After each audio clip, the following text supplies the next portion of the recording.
just to have a Rand McNally, just to have a Garmin, just to have, your company trucking GPS, that's usually not enough. You need to have, a secondary GPS or another tool that you could use that can verify that the routes that you're on are truck friendly. Because the worst thing that you could do is, hit a low bridge or something.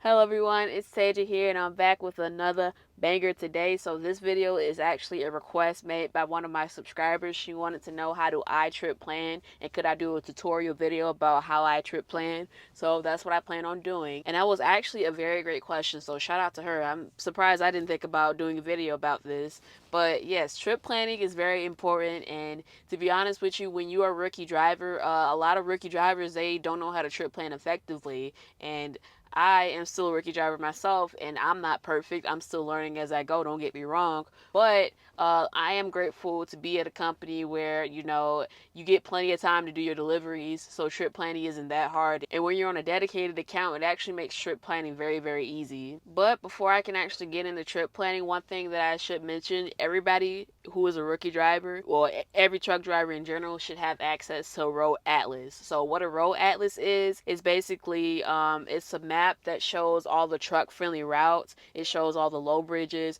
It shows all the way stations, etc. And it's a very, very useful tool because, just to have a Rand McNally, just to have a Garmin, just to have, your company trucking GPS, that's usually not enough. You need to have, a secondary GPS or another tool that you could use that can verify that the routes that you're on are truck friendly. Because the worst thing that you could do is, hit a low bridge or something. So to prevent something like that, always having access to an atlas first off, and always trip plan and know exactly where you're going to go, what highway you're going to be on before you actually get on that highway. Now, here is the trip plan assignment that I want to go over with you guys that, can better illustrate how I would trip plan. So here's the work assignment. So suppose I receive, a load that starts in Martinsburg, West Virginia, and I'm delivering 3,000 gallons of sulfuric acid to Tyson Foods in Monroe, South Carolina. Now, the load is due March 28th between 9 a.m. and 5 p.m. The customer does not allow you to park on site, and assuming that you had your 34-hour reset at Ecolab, when will you be finished with the load, and when will be your next available time? I forgot to show you guys this in the video, but this is how I'm going to show you how the route plays out in the road atlas. So my trip is going to start right here in Martinsburg, West Virginia, right off 81, and West Virginia is on page 112, and we're going to follow 81 all the way down because 81 runs through West Virginia for about 26 miles. So you're going to follow it, and then you're going to end up in Winchester, Virginia, which is right here, the West Virginia border, and you're going to follow 81 all the way down. So because we're on West Virginia 112, and when you go to a different state, you see how this is white and this is green. The green means that we're in a different state. So Virginia is on page 106, so let's go to page 106. So here we are, we're on Virginia, head all the way down. Now, these green squares, they're exits, they're also mile markers, and the white dots are also mile markers, so we're just going to continue following 81 all the way down. Those red circles with arrows, those are race stations. Continue to follow all the way down. In addition, if you see orange everywhere, that means it's just a truck route. So we're going to follow 81 all the way down until we reach 77. So we're going to pass through Harrisonburg, Staunton, keep going, and then right here you see that 81 and 64 run congruently, but eventually 64 is going to break off because 64 is an east-west highway, 81 is a north-south highway. So you're going to keep following 81, and eventually you're going to keep following it until you find 77. And as you can see, in the Roanoke area, there's some way stations. Keep following it, keep following it, following it until you reach 77. 77 is right here, right here. So around Whitville, Virginia, that's when you get on 77. And you're going to follow that all the way down to North Carolina. So we're in a different state because it's green. So we're going to go on page 74 for North Carolina. Here we are on page 74, North Carolina. So we're still on 77. We're still going to follow this all the way down, all the way down. See, you got some way stations right here. These red circles with the arrows. Go 77 all the way down, all the way down, all the way down, all the way down until you reach Charlotte. So Charlotte, you have the 45 bypass right here. But like I said, we are going to take our 10-hour break at the Pilot or the Flying J, whichever one it was, in Charlotte. So we're not going to take the 45 bypass. So once we finish our 10-hour break, we're just going to keep following 77, all right? Because eventually you want to follow it to US 74, because this is US 74. The customer, Tyson Foods, is right off US 74 in Monroe. So I pick up at Ecolab, the shipper, and it didn't say anything about an appointment time, so I'm going to just leave that as open. So the drop-off location is Tyson Foods in Monroe, North Carolina, which is right outside Charlotte. And the drop-off time is March 29th between 9 a.m. and 5 p.m., so you have plenty of time to deliver it. So miles from start to shipper, which is Ecolab. So since I'm starting at Ecolab, I just put 0 miles. And I divide by 50 miles an hour. So that 50 miles an hour is important. I use that as a cushion because obviously you can go faster than 50 miles an hour, but that takes into account city traffic, that takes account, traffic delays, etc. So that 50 miles an hour provides a cushion. Now, what provides an even bigger cushion is when you divide by 50 and you round up to the nearest whole number, because that gives you, extra cushion when it comes to, trip planning and, predicting when you will arrive at a customer. So the miles from the shipper, which is Ecolab, to the consignee or the receiver is Tyson Foods. So that trip from Ecolab to North Carolina, that's a 424-mile trip. And I divide that by 50 miles an hour and I round up to the nearest whole number. That's going to give me 9 hours of driving.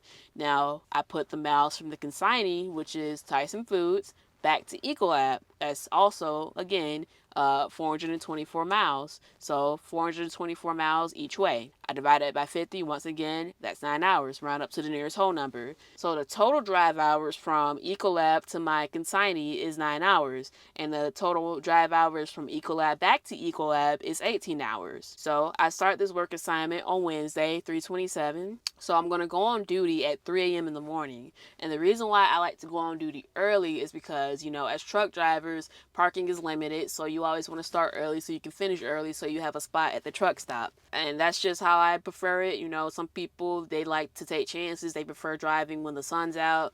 But, I don't really have an issue driving at night. That's just me. I like to start early, finish early, so I don't have to stress about parking. Because that's just a big thing about being over the road as a truck driver, struggling to find parking spots. So if there is a trucking shortage, I can't tell. Now, I pre-trip from 3 to 4. It usually takes me an hour because, remember, I'm hooking up to the trailer. I'm doing all the paperwork, all the Ecolab verifications. I'm calling, OSR support, or OSR support is basically customer service.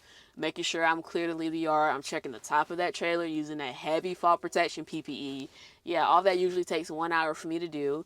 So I'm driving from 4 to 9. That's 5 hours. Now, like I said, you get an 8-hour drive clock, and at some point you have to take a 30-minute break. So at 5 hours, I'm going to take a DOT meal break at the 19 network off 81 in Virginia, if I'm not mistaken. So I'm going to take a meal break from 9 to 9:30, and then after the meal break's over, I drive again for another 2 hours. So from 9 to 11:30, I'm driving, and then I pull up to a Pilot off I-77.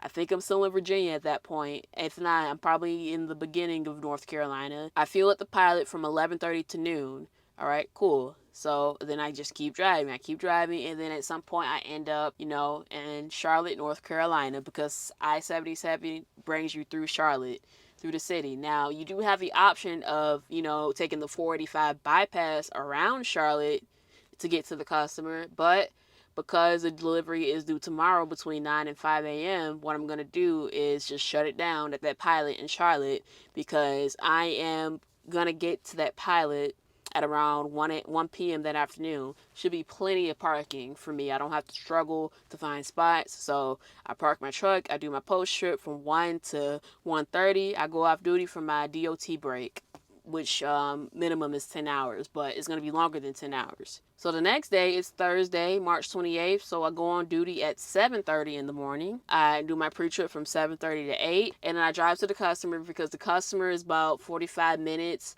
from that pilot that I took my break at, but you know, you're gonna round up to 1 hour. So I drive from 8 to 9 to the customer. So it takes me anywhere from 3 hours to check in, do my setup, unload. Your device has no GPS signal. This might affect navigation's functionality. All right, I got you, Jill. But anyways, it takes me about an hour from start to finish to do the live unload, to set up, to check in, to check out, clean my hose. It takes me about 3 to 3.5 hours. So I'm gonna just say it takes me 3 hours if I'm lucky. So after I do the unloading, I check out, finish the paperwork, I complete that part of the assignment, and then I just head straight back to Ecolab.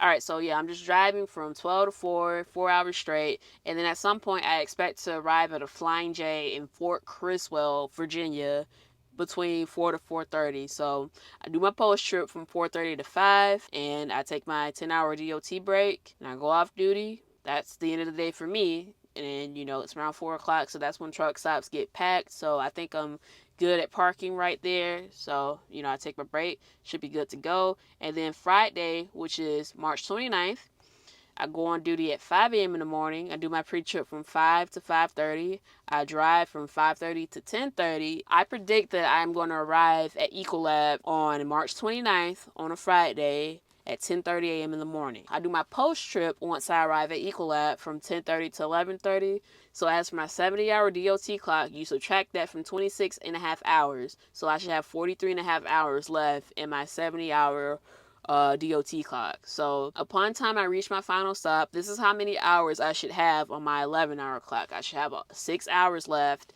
on my 11-hour clock. I should have 7.5 hours left on my 14-hour clock, and I should have 43.5 hours left on my 70-hour clock. This is just basically how I trip plan on the account. You know, everybody's different, but basically, you know, I think this is a pretty solid trip plan. I like it. So yeah, you guys, you always want to be safe out there. You know, as truck drivers, we all just want to go home and be with our family, be with our loved ones. And I hope you guys found this video helpful. And if you do, please hit that like button, comment, rate, share, and subscribe. I'm Taja Woods, and I'll see you next time.